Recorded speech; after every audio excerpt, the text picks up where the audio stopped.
د ګلبدین حکمتیار زوی حبیب الرحمن حکمتیار طالبان د خپل مشر امر د خدای امر ګڼي، خو نه پوهیږي چې اسلامي تاریخ کې ډیر مشران د مخالفتونو له کبله له واکه لرې شوي دي. سلام، وخت مو په خیر. پام وکړئ د نن ورځې تازه خبر ته. د حزب اسلامي مشر ګلبدین حکمتیار زوی حبیب الرحمن حکمتیار د طالبانو د لوړو زده کړو سرپرست وزیر ندا محمد ندیم د هغو څرګندونو په غبرګون کې چې د خپل مشر امر یې د خدای پاک له امر سره تشبیه کړی، ویلي دې ته هم باید پام وي. له خلفاو څخه تر ننه پورې د اسلامي نړۍ ټول مشران د خپلو مخالفینو په نافرمانۍ کې له واک څخه لرې شوي دي.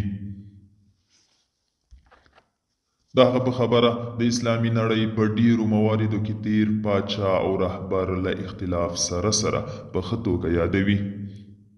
هغه دغه راز ویلي چې په اسلامي تاریخ کې د استبداد پاچاهۍ دوام نه دی کړی. دا په داسې حال کې ده چې د طالبانو حکومت د لوړو زده کړو سرپرست ندا محمد ندیم ویلي و چې د دوی د مشر له امر سرغړونه د خدای له امر سرغړونه ده. دوستانو، دا و د نن ورځې چمتو کلی خبر. تر بیا